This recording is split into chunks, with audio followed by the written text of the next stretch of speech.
പുതുചരിത്രം കുറിച്ച് ISRO 100ാം ദൗത്യ വിക്ഷേപണം വിജയകരം. ഗതിനിർണയ ഉപഗ്രഹം NVS-02 വിക്ഷേപിച്ചത് ശ്രീഹരിക്കോട്ടയിലെ സതീഷ് ധവാൻ സ്പേസ് സെന്ററിൽ നിന്നാണ്. GSLV F-15 റോക്കറ്റിലാണ് ഗതിനിർണയ ഉപഗ്രഹം NVS-02 വിക്ഷേപിച്ചത്. ISRO ചെയർമാനായി V. നാരായണൻ ചുമതലയേറ്റ ശേഷമുള്ള ആദ്യത്തെ ദൗത്യമാണ്. രാജ്യത്തിന്റെ ഭരണ സംവിധാനങ്ങൾക്ക് പ്രത്യേകം നന്ദി അറിയിക്കുന്നതായി ISRO ചെയർമാൻ പ്രതികരിച്ചു.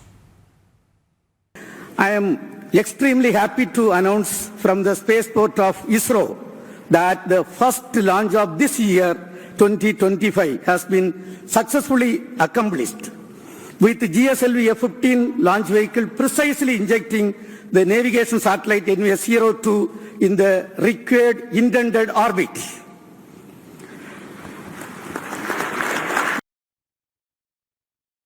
വിവരങ്ങളുമായി ഐസൻ ജോസഫും ചേരും. ഐസൻ, മറ്റൊന്നും ചോദിക്കുന്നില്ല, ആ അഭിമാന നിമിഷത്തെ ഒന്നുകൂടി ഓർത്തു പറയും.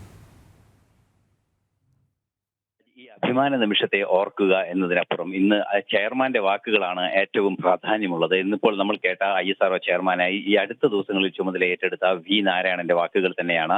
100ാം വിക്ഷേപണം അല്ലെങ്കിൽ ഇന്ന് നടന്ന സതീഷ് ധവാൻ സ്പേസ് സെന്ററിൽ ഇന്ന് നടന്ന വിക്ഷേപണം വിജയകരമെന്ന അദ്ദേഹത്തിന്റെ പ്രഖ്യാപനം തന്നെ ചരിത്രമാണ്. നിരവധിയായ ചരിത്രങ്ങളാണ് അതിന് പിന്നിൽ എഴുതി ചേർക്കാനുള്ളത്. ചരിത്രത്തിന്റെ ഒരു കൊടുമുടിയുടെ മുകളിൽ നിൽക്കുന്നു, അല്ലെങ്കിൽ ഒരു വിജയ ചരിത്രത്തിന്റെ കൊടുമുടിയുടെ മുകളിൽ നിൽക്കുന്നു എന്ന് മാത്രമാണ് ഇപ്പോൾ അക്കാര്യത്തിൽ നമുക്ക് പറയാനുള്ള ഒരു കാര്യം. വളരെ കൃത്യമായി അദ്ദേഹം പറഞ്ഞിരിക്കുന്നു. പ്രതീക്ഷിച്ച ലക്ഷ്യം വെച്ച ഏതാണോ ഓർബിറ്റ് ലക്ഷ്യം വെച്ചത് ആ ഓർബിറ്റിൽ കൃത്യമായി സാറ്റലൈറ്റിനെ വിക്ഷേപിക്കാൻ സാധിച്ചിരിക്കുന്നു എന്ന് അദ്ദേഹം വളരെ കൃത്യമായി പറഞ്ഞു കഴിഞ്ഞു. ഇത് 100ാമത്തെ ലോഞ്ചാണ്. അതുപോലെ തന്നെ ISROയുടെ നാവിഗേഷൻ സാറ്റലൈറ്റിന്റെ സീരീസിലെ 2ാമത്തെ ഏറ്റവും പ്രധാനപ്പെട്ട ഉപഗ്രഹം കൂടിയാണിത്. ഭാരതത്തിന്റെ സ്വന്തമായ ഒരു നാവിഗേഷൻ സംവിധാനവും കൃത്യമായ ആധുനിക സംവിധാനങ്ങളും എല്ലാം തന്നെ ഉൾപ്പെടുത്തി റുബീഡിയം ക്ലോക്ക് ഉൾപ്പെടെയുള്ള സംവിധാനങ്ങൾ ഉൾപ്പെടുത്തിക്കൊണ്ടുള്ള കൃത്യമായ ഗതി നിർണയവും അതുപോലെ തന്നെ റേഞ്ചിങ്ങും സാധ്യമാക്കുന്നതിന് വേണ്ടിയുള്ള ഒരു കൃത്യതയാർന്ന വിവരങ്ങൾ ലഭ്യമാകുന്നതിനുള്ള ഒരു സാറ്റലൈറ്റ് ആണ് ഇപ്പോൾ വിക്ഷേപിക്കപ്പെട്ടിരിക്കുന്നത് എന്നത് ഏറെ കൗതുകകരമായ ഒരു കാര്യമാണ്, ഗൗരവമുള്ള ഒരു കാര്യമാണ്. ഭാരതത്തെ സംബന്ധിച്ചിടത്തോളം ഭാരതത്തിന്റെ പ്രതിരോധ രംഗത്തും അതുപോലെ തന്നെ എല്ലാ രംഗങ്ങളിലും നിർണായകമായ വിവരങ്ങൾ ലഭ്യമാക്കുന്നതിനുള്ള ഒരു സാറ്റലൈറ്റ് ആണ് വിക്ഷേപിച്ചിരിക്കുന്നത്. അതാണ് ഇന്നത്തെ ഏറ്റവും അഭിമാനകരമായ ഒരു കാര്യം കൂടിയുള്ളത്.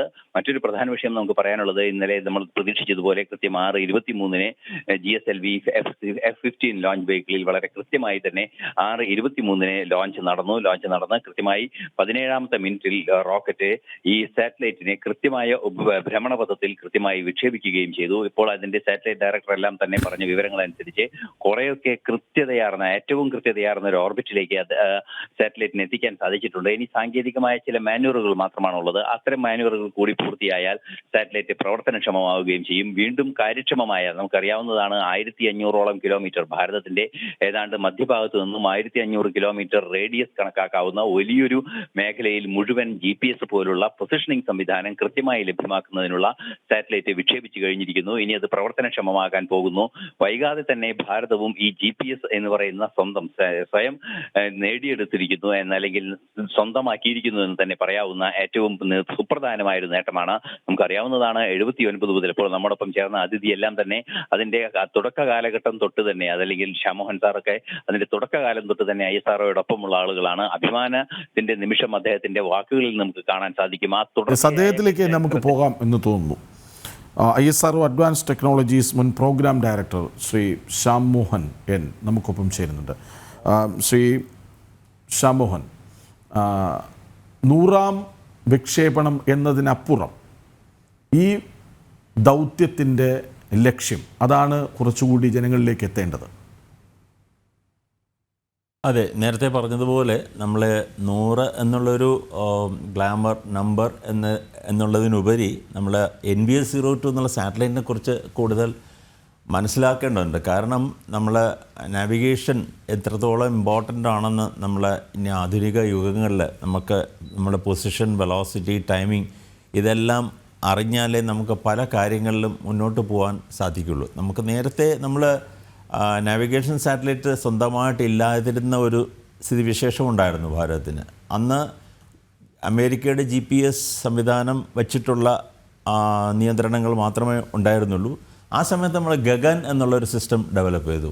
അതായത് GPS എയ്ഡഡ് ആയിട്ടുള്ളൊരു നാവിഗേഷൻ സിസ്റ്റം. നമ്മൾ ഗ്രൗണ്ട് സ്റ്റേഷൻസും ഒക്കെ വെച്ചിട്ട് GPS എററിനെ മാറ്റിയിട്ട് നമ്മളെ വിമാനങ്ങൾക്കെല്ലാം ലാൻഡ് ചെയ്യാനുള്ള ഒരു ഹെൽപ്പ്, അങ്ങനെയുള്ള രീതിയിലൊരു ഒരു സിസ്റ്റം ഡെവലപ്പ് ചെയ്തിരുന്നു ഇസ്രോ. അത് കഴിഞ്ഞിട്ടാണ് നമ്മൾ സ്വന്തമായിട്ട് IRNSS എന്ന് വെച്ചാൽ Indian regional navigation satellite system, IRNSS എന്ന സീരീസ് ഓഫ് സാറ്റലൈറ്റ്സ്, ഏതാണ്ട് 9ഓളം സാറ്റലൈറ്റ് നമ്മൾ വിക്ഷേപിച്ചു. അതിൻ്റെ ആക്യുറസി പോരാതെ വന്നു എന്നുള്ള സ്ഥിതിവിശേഷം മനസ്സിലായപ്പോഴും അതിൻ്റെ ചില ക്ലോക്കുകളുടെ പ്രവർത്തനത്തിലൊക്കെ നമുക്കൊരു ബുദ്ധിമുട്ട് നേരിട്ടപ്പോൾ നമ്മൾ സെക്കൻഡ് ജനറേഷൻ സാറ്റലൈറ്റ് NVS 01 തൊട്ട് 05 വരെ, അപ്പോൾ ഇതിൽ രണ്ടാമത്തെ വിക്ഷേപണമായിട്ടുള്ളൂ. ഇനി 3 സാറ്റലൈറ്റ് കൂടെ ഈ സീരീസിൽ വിക്ഷേപിക്കേണ്ടതുണ്ട്, NVS 05 വരെ. അപ്പോൾ ഈ ഒരു നെറ്റ്വർക്ക് വന്നു കഴിഞ്ഞാൽ നമുക്ക് ഫുള്ളായിട്ട് നമ്മൾ ഭാരതത്തിന് വളരെ പ്രിസൈസായിട്ട് നമുക്കുള്ള ആക്യുറേറ്റ് ഇൻഫർമേഷൻ പൊസിഷനിലാണെങ്കിലും വെലോസിറ്റിയിലാണെങ്കിലും ടൈമിങ്ങിലാണെങ്കിലും നമുക്ക് എവിടെ നിന്നും അറിയാൻ പറ്റും. ഭാരതത്തിന് മാത്രമല്ല, നേരത്തെ പറഞ്ഞാൽ ഭാരതത്തിൻ്റെ ബൗണ്ടറി ഇപ്പോൾ തന്നെ 1500 കിലോമീറ്റർ ഔട്ട്സൈഡ് ഭാരതം നമ്മൾ കവർ ചെയ്യുന്നുണ്ട്. പിന്നീട് ഇതിനെ നമ്മൾ 5 വിക്ഷേപണങ്ങൾ കഴിയുമ്പോൾ നമ്മളത് ഏതാണ്ട് 3000 കിലോമീറ്റർ കവറേജ്, അത് സാർക്ക് രാജ്യങ്ങളെല്ലാം ഉൾപ്പെടുത്തി നമ്മളൊരു ഈ സംവിധാനം വിപുലീകരിക്കാനുള്ളൊരു ഇതാണ് ഭാരതത്തിൻ്റെ ഭാഗത്തു നിന്നുള്ളത്. അത് വളരെ വിജയകരമായിട്ട് മുന്നോട്ട് പോകുന്നുണ്ട്. വളരെ പ്രയോജനമായിരിക്കും ഭാരതീയർക്കും ഈ ദേശവാസികൾക്കെല്ലാം. നമ്മളെ സംബന്ധിച്ച് ഇതൊരു 100ാം വിക്ഷേപണം എന്ന ഒരു അഭിമാനം. അതേസമയം ഈ ഒരു റോക്കറ്റും ഈ 100ാം വിക്ഷേപണവും ഭാരതത്തെ എങ്ങനെയാണ് ലോകത്തിൽ അടയാളപ്പെടുത്തുക? ഇതിപ്പോൾ ഗ്ലോബൽ പൊസിഷൻ സിസ്റ്റം സ്വന്തമായിട്ടുള്ളത് അമേരിക്കയ്ക്കും യൂറോപ്പിനും ചൈനയ്ക്കും റഷ്യയ്ക്കും അങ്ങനെ 4 രാജ്യങ്ങൾക്ക് മാത്രമേ ഉള്ളൂ. അപ്പോൾ അത് കഴിഞ്ഞിട്ട് ഭാരതം അതിലും ഒരു സ്വന്തമായിട്ടുള്ളൊരു മുദ്ര പതിപ്പിക്കുന്ന ഒരു മുഹൂർത്തമാണ് നമ്മൾ ഈ കാണുന്നത്. അപ്പോൾ അത് കഴിഞ്ഞ് കഴിഞ്ഞാൽ നമുക്ക് അഡ്വാൻസ് ടെക്നോളജി ലെവലിൽ നമുക്കിപ്പോൾ ഫോർ എക്സാമ്പിൾ നമ്മളിപ്പോൾ self driven cars, driverless car, driver ഇല്ലാത്ത കാറുകളുടെ ഒരു ലോകം ആലോചിക്കും. നമുക്ക് വീട്ടിൽ നിന്ന് പോകാനായിട്ട് നമ്മൾ വെളിയിൽ ഇറങ്ങിക്കഴിഞ്ഞാൽ കാറ് താനേ വന്ന് നമ്മൾ എത്തേണ്ട സ്ഥലത്ത് എത്തിക്കുന്ന ഒരു സംവിധാനം.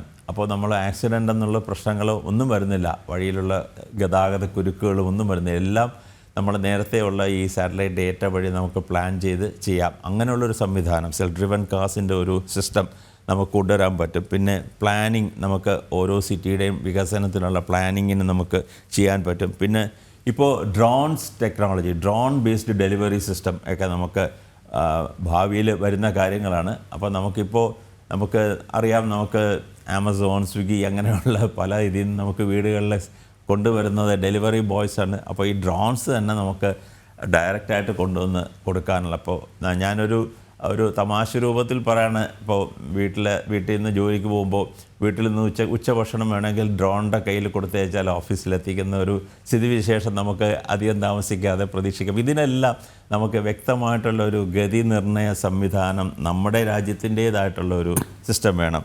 അപ്പോൾ അതിനെല്ലാം ഇത് നമുക്ക് ഉപകരിക്കും. പിന്നെ അല്ലാതെ കൃഷിക്ക് വേണ്ടിയുള്ള കാര്യം, അഗ്രികൾച്ചറിന് വേണ്ടിയുള്ള കാര്യങ്ങൾ, നമ്മൾ ലാൻഡിൻ്റെ സർവീസ്, അല്ലെങ്കിൽ നമ്മൾ സാറ്റലൈറ്റ് ഇൻ്റഗ്രേറ്റഡ് ഇൻഫർമേഷൻ, സാറ്റലൈറ്റ് വെച്ചിട്ട് നമ്മൾ കാലാവസ്ഥ നിരീക്ഷണവും ബാക്കിയുള്ള കാര്യങ്ങളും മണ്ണിൻ്റെ കാര്യങ്ങളും എല്ലാം പറഞ്ഞ് ഒരു ഇൻ്റഗ്രേറ്റഡ് സിസ്റ്റം കർഷകന് കൊടുക്കാൻ കഴിയും. പിന്നെ മീൻപിടുത്തക്കാർക്ക് നമുക്ക് വളരെയധികം സഹായകമാകുന്ന അവരുടെ പൊസിഷൻ സിസ്റ്റം, അവരുടെ എവിടെയാണെന്ന് കൃത്യമായിട്ട് അറിയാനും കരയിലേക്ക് എത്താൻ എത്ര സമയമെടുക്കുമെന്ന് അറിയാനും എല്ലാത്തിനും നമുക്കിത് കഴിയും. പിന്നെ ഫോറസ്റ്റിൻ്റെ പ്ലാനിങ്, അങ്ങനെ പല മേഖലകൾ വളരെയധികം ഉപകാരം ചെയ്യാൻ പോകുന്ന ഒരു സീരീസ് ഓഫ് സാറ്റലൈറ്റ്സ് ആണ് NVS സീരീസ്. അത് 5 വിക്ഷേപണങ്ങൾ കഴിയുമ്പോൾ നമ്മളതിൻ്റെ പ്രയോജനങ്ങൾ നമുക്ക് വളരെ വ്യക്തമായിട്ട് കാണാൻ കഴിയും.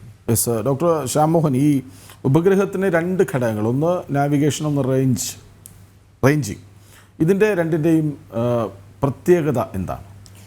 അത് മെയിനായിട്ട് ഞാൻ നേരത്തെ പറഞ്ഞ പോലെ PVT എന്നുള്ളൊരു വാക്ക്, പ്രൈവറ്റിൻ്റെ PVT എന്ന് നമുക്ക് ആലോചിച്ച് കഴിഞ്ഞാൽ പൊസിഷൻ, വെലോസിറ്റി, ടൈമിംഗ്, ഇത് 3മാണ് ഈ ഒരു നാവിഗേഷൻ സീരീസ് ഓഫ് സാറ്റലൈറ്റ്സ് കൊണ്ട് നമ്മൾ ഉദ്ദേശിക്കുന്നത്. ഒന്ന്, നമ്മൾ പൊസിഷൻ, നമ്മൾ എവിടെയാണെന്ന് കൃത്യമായിട്ട് നമുക്കറിയാം. അത് ഈ ഞാൻ നേരത്തെ പറഞ്ഞ കടലിൽ പോകുന്ന ഒരു മത്സ്യബന്ധന ബോട്ടിനാണെങ്കിലും, അല്ലെങ്കിൽ ഒരു കാട്ടിൽ അകപ്പെട്ടു പോയിട്ടുള്ള ഒരു റെസ്ക്യൂ ഓപ്പറേഷൻ ചെയ്യുന്ന ഒരു ടീമിനാണെങ്കിൽ അവരെവിടെയാണെന്ന് കൃത്യമായിട്ട് അറിയാനുള്ള ഒരു സംവിധാനം, അത് നമ്മൾ പൊസിഷൻ സർവീസ് വഴി കൊടുക്കും. പിന്നെ വെലോസിറ്റി, നമ്മൾ ഈ വെലോസിറ്റീസ് നമ്മൾ റേഞ്ചിങ് എന്ന് പറയുന്നത് നമ്മൾ ഈ സാറ്റലൈറ്റ്സിൻ്റെ ഓർബിറ്റ്സ് വരെ നമുക്ക് ഇത് വെച്ചിട്ട് നമുക്ക് വ്യക്തമായിട്ട് നിർവചിക്കാൻ കഴിയും.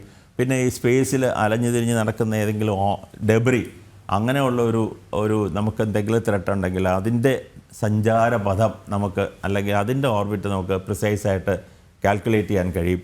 അങ്ങനെ പല കാര്യങ്ങളും. പിന്നെ ടൈമിംഗ്, അതാണ് പൊസിഷൻ, വെലോസിറ്റി, ടൈമിംഗ് എന്ന് പറയും. ഇപ്പോൾ ഈ 3 മേഖലകളിലും നമുക്ക് ഉപകാരപ്പെടുന്ന ഒരു നിയന്ത്രണ സംവിധാനമാണ് ഈ navigation series of NVS series of satellite. പക്ഷേ ഈ AI രംഗത്ത് എന്തെങ്കിലും നേട്ടം ഇതുവഴി ഉണ്ടാകാനിടയുണ്ടോ? ഞാൻ നേരത്തെ പറഞ്ഞ പോലെ ഇൻ്റർനെറ്റ് ഓഫ് തിങ്സ് എന്ന് പറഞ്ഞിട്ടൊരു കോൺസെപ്റ്റ് ഉണ്ട്. അതായത് ഇൻ്റർനെറ്റ് വഴി നിയന്ത്രിക്കുന്ന സംവിധാനങ്ങൾ. അപ്പോൾ നമ്മൾ മൊത്തത്തിൽ നമ്മുടെ കാര്യക്ഷമത, നമ്മുടെ ജീവിതശൈലിയുടെ കാര്യക്ഷമത, ഇപ്പോൾ ഫോർ എക്സാമ്പിൾ ഒരു ഹാർട്ട് പേഷ്യൻറ്റിന് അദ്ദേഹത്തിന് നമുക്ക് ഒരു ഇൻബിൽറ്റ് സിസ്റ്റംസ് കൊടുത്തു കഴിഞ്ഞാൽ അദ്ദേഹത്തിൻ്റെ ശരീരത്തിലുണ്ടാകുന്ന വ്യതിയാനങ്ങൾ ആ സിസ്റ്റം തന്നെ മോണിറ്റർ ചെയ്ത് അത് ഡയറക്റ്റായിട്ട് ആ മെഡിക്കൽ സെൻറ്ററിൽ അതിന് ഇൻഫർമേഷൻ കൊടുത്ത് അവിടുന്ന് ഡോക്ടറിൻ്റെ കൺസൾട്ടേഷൻ ഇമ്മീഡിയറ്റായിട്ട് പ്രൊവൈഡ് ചെയ്ത് ആ മെഡിസിൻ ഉടനെ അദ്ദേഹത്തിൻ്റെ വീട്ടിലെത്തിച്ച് അങ്ങനെയുള്ളൊരു ഇൻ്റഗ്രേറ്റഡ് സിസ്റ്റം നമുക്ക് എല്ലാ മേഖലകളിലും, നമ്മളൊരു ആരോഗ്യരംഗത്ത് ഞാൻ പറഞ്ഞതേ ഉള്ളൂ, അതുപോലെ തന്നെ ഏത് രംഗത്താണെങ്കിലും ആർട്ടിഫിഷ്യൽ ഇൻ്റലിജൻസ് കൂടെ വച്ചിട്ട് നമുക്ക് ഈ മിഷൻസിനെല്ലാം കൺട്രോൾ ചെയ്യാൻ പറ്റുകയാണെങ്കിൽ നമ്മുടെ ജീവിതത്തിൻ്റെ സുഖസൗകര്യങ്ങളും ബാക്കിയുള്ള കാര്യങ്ങളും ഇതേ കാര്യങ്ങൾ തന്നെ നമ്മൾ സ്ട്രാറ്റജിക് ആപ്ലിക്കേഷൻ, നമ്മൾ രാജ്യസുരക്ഷയ്ക്ക് വേണ്ടിയും നമുക്ക് ഉപയോഗിക്കാം. നമുക്ക് പലതും ആർട്ടിഫിഷ്യൽ ഇൻ്റലിജൻസ് വഴി കാര്യങ്ങൾ അറിഞ്ഞ് നമുക്ക് മുൻകൂറായിട്ട് അതിനുള്ള പ്രിക്കോഷൻസ് എടുക്കാം. അങ്ങനെ എല്ലാ മേഖലകളിലും ഇതിൻ്റെ കോൺട്രിബ്യൂഷൻസ് വരും, ഇതിൻ്റെ സംഭാവനകൾ വരും. സാധാരണ നമ്മൾ ശാസ്ത്രം ഇങ്ങനെ മുന്നോട്ടാണല്ലോ ചിന്തിക്കാറ്, ആധുനികം എന്നൊക്കെ. പക്ഷേ പരിസ്ഥിതി സംരക്ഷണ മേഖലയിൽ അതും ഒക്കെ നമുക്ക് എപ്പോഴും നമ്മൾ ഈ ഇത്തരം റോക്കറ്റ് വിക്ഷേപണ കാര്യങ്ങളിലൊക്കെയും ശ്രദ്ധിക്കാറുള്ളൊരു കാര്യമാണ്. ഈ ആധുനിക ഉപഗ്രഹം അതെങ്ങനെ ഗുണം ചെയ്യും? ഈ ഉപഗ്രഹം മെയിനായിട്ട് ഞാൻ പറഞ്ഞില്ലേ, നാവിഗേഷൻ സിസ്റ്റത്തിൻ്റെ 5 സാറ്റലൈറ്റ്സിലെ 2ാമത്തെ സാറ്റലൈറ്റ്സാണ്. അപ്പോൾ പരിസ്ഥിതി സംരക്ഷണത്തിൽ ഫോർ എക്സാമ്പിൾ ഇപ്പോൾ ലോസ് ഏഞ്ചൽസ് നടക്കുന്ന ഒരു കാട്ടുതീ നമ്മളെല്ലാം വായിക്കുന്നുണ്ട്. അപ്പോൾ നമ്മൾ സാറ്റലൈറ്റ്സ് വഴി നമുക്ക് ഭൂമിയെ അല്ലെങ്കിൽ ഭാരതത്തിൻ്റെ നിരീക്ഷകരാണ് ഈ സാറ്റലൈറ്റ്സ്. നമ്മൾ ഭ്രമണപഥത്തിൽ അല്ലെങ്കിൽ ശൂന്യാകാശത്ത് നിന്നിട്ട് ഭാരതത്തിനെ നോക്കിക്കണ്ട് ഭാരതത്തിൻ്റെ കാര്യങ്ങളെല്ലാം നോക്കുന്നു, കാവൽക്കാരായിട്ട് പ്രവർത്തിക്കുന്നു. നമ്മൾ ഉറങ്ങുമ്പോഴും ഇത് ഉറങ്ങാതെ 24 മണിക്കൂറും എന്താ പറയുക, വർഷത്തിലെല്ലാ ദിവസങ്ങളും ഇത് കണ്ടിന്യൂസ് ആയിട്ട് പ്രവർത്തിച്ചുകൊണ്ടിരിക്കുന്ന നമ്മുടെ കാവൽക്കാരാണ് അല്ലെങ്കിൽ നമ്മുടെ കൂട്ടുകാരാണ്. അപ്പോൾ ഈ സാറ്റലൈറ്റ്സ് വഴി നമുക്ക് ഇപ്പോൾ നമ്മളെ പരിസ്ഥിതിയുടെ കാര്യങ്ങൾ പറഞ്ഞാലും ഏതെങ്കിലും ഒരു വനത്തിൽ അല്ലെങ്കിൽ അല്ലാതെ ഉള്ള ഒരു തടാകത്തിൽ എന്തെങ്കിലും പ്രശ്നങ്ങൾ ഉണ്ടാകുകയാണെങ്കിലും, എന്തെങ്കിലും കെമിക്കൽ ഇൻട്രൂഷൻസ് ഉണ്ടാവുകയാണെങ്കിലും, അല്ലെങ്കിൽ ഒരു ഫയർ അങ്ങനെയുള്ള കാര്യങ്ങൾ ഉണ്ടാവുകയാണെങ്കിൽ അതൊക്കെ നേരിട്ട് കണ്ടുപിടിച്ചിട്ട് നമുക്ക് ഓട്ടോമേറ്റഡ് സിസ്റ്റം വഴി തന്നെയുള്ള പ്രിക്കോഷൻ എടുക്കാം. ഇപ്പോൾ നമ്മൾ തീ അണയ്ക്കാനായിട്ട് ഒരു ഫയർ എഞ്ചിൻ പോകണമെന്നില്ല. അതും ഞാൻ പറഞ്ഞ പോലെ ഒരു ഹെലികോപ്റ്റർ ബേസ്ഡ് അല്ലെങ്കിൽ drone based systems, fire fighting systems നമുക്ക് വിഭാവന ചെയ്യാം. അങ്ങനെയുള്ള കാര്യങ്ങൾ ചെന്ന് അവിടെ തീ അണയ്ക്കാം. റെസ്ക്യൂ ഓപ്പറേഷൻസ്, നമ്മളൊരു ഫ്ലാറ്റിലൊരു അപകടം ഉണ്ടായിക്കഴിഞ്ഞാൽ ഞാൻ നേരത്തെ പറഞ്ഞ പോലെ ഡ്രോൺസ് വെച്ചിട്ട്, വലിയ ഡ്രോൺസ്, ചെറിയ ഡ്രോൺസ് അല്ല ഞാൻ ഉദ്ദേശിക്കുന്നത്, വലിയ ഡ്രോൺസ്, മാൻഡേറ്റഡ് ഡ്രോൺസ് വെച്ചിട്ട് നമുക്ക് ആളുകളെ റെസ്ക്യൂ ചെയ്യാം. അങ്ങനെ പല കാര്യങ്ങൾ നമ്മൾ ഫ്യൂച്ചറിൽ ചിന്തിക്കുമ്പോഴത്തേക്ക് അതിനെല്ലാം ഈ നാവിഗേഷൻ ആവശ്യമാണ്. നമ്മൾ എവിടെയാണ് എങ്ങോട്ടാണ് പോകുന്നതെന്ന് അറിഞ്ഞാലേ നമുക്ക് എല്ലാ കാര്യങ്ങളും മുന്നോട്ട് ചെയ്യാൻ പറ്റുള്ളൂ. അപ്പോൾ അതിനെല്ലാം ഇത് ഉപകാരം ചെയ്യുന്ന ഉറപ്പാണ്. ഡോക്ടർ ശ്യാമോഹൻ, ഒരു ചോദ്യം കൂടി. അതായത് നമ്മൾ ഈ സൈക്കിളിൽ ചെറു റോക്കറ്റുകൾ കൊണ്ടുപോയ കാലത്ത് നിന്ന് 100ാമത്തെ വിക്ഷേപണത്തിലേക്ക് എത്തി നിൽക്കുന്നു. ഇപ്പോൾ നമ്മൾ ചെയ്യുന്നതെല്ലാം വിജയകരമെന്ന് നമുക്ക് അഭിമാനിക്കാവുന്ന ഒരു സമയത്തെത്തി നിൽക്കുന്നു. അപ്പോൾ ആ പഴയ IRNSS സാറ്റലൈറ്റിൽ നിന്ന് ഇപ്പോഴത്തെ NVSലേക്ക് എത്തി നിൽക്കുമ്പോൾ എന്താണ് വ്യത്യാസം? അത് IRNSS വളരെ പഴയതെന്ന് പറയാൻ പറ്റില്ല. ആദ്യം നമ്മൾ തുടങ്ങിയ ഗഗൻ പ്രോഗ്രാമാണ്. അത് കഴിഞ്ഞിട്ട് 2016 IRNSSൻ്റെ ആദ്യത്തെ വിക്ഷേപണം ചെയ്യുന്നത്. എന്നിട്ട് IRNSS സീരീസ് ഓഫ് സാറ്റലൈറ്റ്സ് നമ്മൾ വിക്ഷേപിക്കുകയുണ്ടായി. അതിനിടയ്ക്ക് GSLVയിൽ നമുക്കൊരു പരാജയം ഉണ്ടായി. അതുകൊണ്ട് IRNSSൻ്റെ കോൺസ്റ്റലേഷൻ കുറച്ച് ഡിലേ വന്നു. അത് കഴിഞ്ഞിട്ട് IRNSSൻ്റെ 9 സാറ്റലൈറ്റ് നമ്മൾ വിക്ഷേപിച്ചിട്ടുണ്ട് മൊത്തത്തിൽ. അതിൽ ഇപ്പോൾ 3 ഹെൽത്തി ആയിട്ട് പ്രവർത്തിക്കുന്നുണ്ട്. അപ്പോൾ നമുക്ക് മിനിമം 4 സാറ്റലൈറ്റ്സ് എങ്കിലും വേണം. അപ്പോൾ അത് കഴിഞ്ഞിട്ട് നമ്മൾ IRNSSൻ്റെ കുറവുകൾ നമ്മൾ പഠിച്ച് മനസ്സിലാക്കി കഴിഞ്ഞു. അപ്പോൾ അതിൽ നമ്മൾ അതിൻ്റെ ക്ലോക്കിൻ്റെ പ്രവർത്തനക്ഷമത അത് കൂടുതൽ കാര്യക്ഷമമാക്കേണ്ടതുണ്ട് എന്ന് മനസ്സിലാക്കി അതിൻ്റെ ലൈഫ് കൂട്ടണമെന്ന് മനസ്സിലാക്കി. അപ്പോൾ അതുകൊണ്ട് അറ്റോമിക് ക്ലോക്ക് റുബീഡിയം ബേസ്ഡ് ഒരു സിസ്റ്റം വെച്ചിട്ട് അതിൻ്റെ കാര്യക്ഷമത കൂട്ടാനുള്ള ഈ ഒരു റുബീഡിയം അറ്റോമിക് ഫ്രീക്വൻസി സ്റ്റാൻഡേർഡ് എന്ന് പറഞ്ഞിട്ട് RAFS എന്ന് പറഞ്ഞിട്ടൊരു സിസ്റ്റമാണ് ഇതിലിപ്പോൾ യൂസ് ചെയ്യുന്നത്. അത് വെച്ചിട്ട് നമ്മൾ സെക്കൻഡ് ജനറേഷൻ സാറ്റലൈറ്റ്സ് ആണ് ഈ NVS സീരീസിൽ വരുന്നത്. അപ്പോൾ അത് നമുക്ക് കൂടുതൽ പ്രിസൈസ് ആയിട്ടുള്ള ഇൻഫർമേഷൻ തരും, കൂടുതൽ ലൈഫ് തരും, പിന്നെ കൂടുതൽ ആക്യുറേറ്റ് ആയിട്ടുള്ള പൊസിഷൻ ആണെങ്കിലും വെലോസിറ്റി ആണെങ്കിലും തരും. അങ്ങനെ സെക്കൻഡ് ജനറേഷൻ സാറ്റലൈറ്റ് 5 വിക്ഷേപിക്കണം. പിന്നെ ഇതിൻ്റെ 5 വിക്ഷേപിക്കുമ്പോഴേ നമുക്ക് നമ്മൾ നേരത്തെ പറഞ്ഞ 3000 കിലോമീറ്റർ കവറേജിൽ നമുക്ക് ചെയ്യാൻ പറ്റുള്ളൂ. മിനിമം 4 സാറ്റലൈറ്റ്സ് എങ്കിലും ഉണ്ടെങ്കിൽ നമുക്ക് കൂടുതൽ സാറ്റലൈറ്റ്സ് വരുന്നതോറും ആക്യുറസി കൂടും, നമുക്ക് ഏരിയ കവറേജ് കൂടും. അങ്ങനെയുള്ളൊരു പാതയിലോട്ടാണ് നമ്മൾ പോയിക്കൊണ്ടിരിക്കുന്നത്. ശരി, അപ്പോൾ ISRO 100ാം വിക്ഷേപണം ശ്രീഹരിക്കോട്ടയിൽ നടത്തിക്കഴിഞ്ഞു. അത് വിജയകരമാണെന്ന ഇരട്ടി സന്തോഷം വേറെ. ഏതായാലും വലിയൊരു കുതിപ്പിലേക്കാണ് ഭാരതം പോകുന്നത് എന്ന് കൃത്യമായി സൂചിപ്പിക്കുന്നതാണ് ഈ വിക്ഷേപണം എന്ന കാര്യത്തിൽ സംശയമില്ല. അതിനെക്കുറിച്ച് കൃത്യമായി വിലയിരുത്തുകയായിരുന്നു ISRO അഡ്വാൻസ് ടെക്നോളജീസ് മുൻ പ്രോഗ്രാം ഡയറക്ടർ ഡോക്ടർ ശ്യാംമോഹൻ. നന്ദി. ഈ വിഷയത്തെക്കുറിച്ച് വിവരിക്കുകയായിരുന്നു ഐസൻ ജോസ്.